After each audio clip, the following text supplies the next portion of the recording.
perbuatan materialnya. Jadi perbuatan materialnya itu sudah diadili dan kemudian sudah diputus. Apapun putusannya, bisa dia bersalah, bisa dia bebas, bisa lepas, itu tidak ada masalah. Yang penting sudah diadili dan diputus. Nah, terhadap perbuatan itu dia dituntut lagi. Dituntut ini kan luas, termasuk diantaranya dilaporkan lagi, termasuk diantaranya disidik lagi, kan kata-kata gitu. Nah, inilah kemudian masuk ke dalam problem nebis ini, kata-kata seperti ini. Jadi kalau misalnya lokusnya berbeda, objeknya berbeda, walaupun orang yang sama, kata-kata begitu, ya tentu itu dua peristiwa yang berbeda, tidak bisa dikatakan soal nebis ini. Baik. Yang pertama adalah sebenarnya tujuan. Jadi tersangka ini tujuan apa? Baik, sebelum ahli menjelaskan terkait dengan empat itu, jika dua hal yang dari kami sampaikan berkenaan tentang tindakan penetapan tersangka berdasarkan jika dihubungkan kepada esensi dari pemeriksaan pada lembaga pengadilan itu tentang aspek mohon dijelaskan. Ya, tentu harus dibatasi. Pemeriksaan pra-peradilan ini kan pemeriksaan dalam waktu pemeriksaan singkat menentukan. Jadi tidak mungkin loh seperti yang bisa mengatakan. Jadi kemudian Mahkamah Agung dalam permohonan mengatakan hanya memeriksa dari aspek formil, begitu.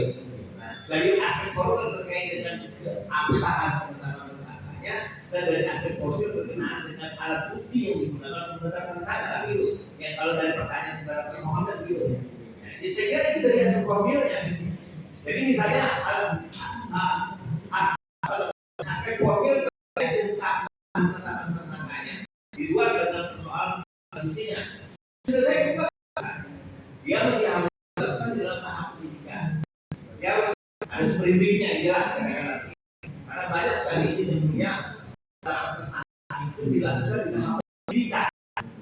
Ketika penyelidik melaporkan ke penyidik bahwa ini ada tindak pidana, dilakukan penetapan tersangka di sprintingnya dengan penetapan tersangkanya tanggalnya sama. Akan berbahasannya kan gitu, akan menimbulkan problem. Dasarnya apa yang tersangka? Koneksi. Nah itu salah satu. Yang kedua tadi alat buktinya diperoleh merupakan alat yang besar. Yang bisa dinilai adalah soal pengelolaan. Apakah itu diperoleh melalui mekanisme yang diatur dalam undang-undang, misalnya keterangan saksi. Saksi telah dipanggil, saksi telah dijelaskan, dia diperiksa dalam kerangka apa? Tidak mungkin menilai exclusionary rules. Bisa asal seluruh aspek bukti itu sudah sampai menggunakan. Gitu ya. Menurut saya dibanding pada apakah kemudian alat bukti telah diberikan tentang cara diatur undang-undang. Penyidik tidak membuktikan. Ini sudah panggilannya, ini BAP-nya. Dan inilah yang menunjukkan bahwa ini telah diperoleh satu. Dan gitu. Kalau misalnya ada BAP surat panggilannya, misalnya begitu. Dan tentu ditolak oleh hakim ini sebagai alat bukti yang besar. Tidak usah perolehannya tidak sesuai dengan mekanisme menurut teman. Saya kira itu yang mulai terkait dengan kesahan dari segi formil dan bukti yang digunakan untuk menetapkan seorang sebagai tersangka dalam tahap penyidikan. Baik. Iya, tentu karena kan untuk pemeriksaan dia dari perkara. Jadi yang berusaha untuk membawa perkara itu ke pengadilan kan bukan penyidik. Dan karenanya penuntut umum itu seperti sebuah perintah buat penyidik. Dan itu menurut saya satu alasan. Dan persoalan apakah yang peristiwa yang masih dalam tujuan penyidikan itu bukan?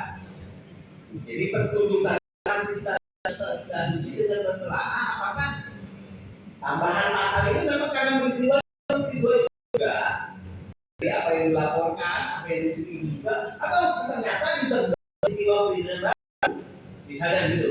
Kalau peristiwa pidana baru biasanya saya berpendapat bahwa itu harusnya pidana baru.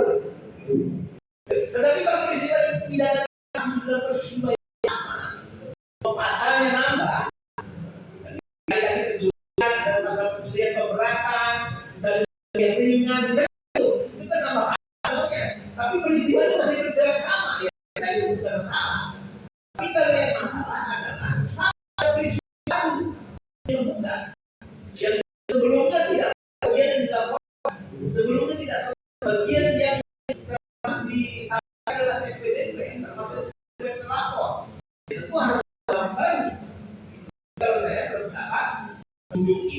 harus disikapi dalam dua keadaan tersebut.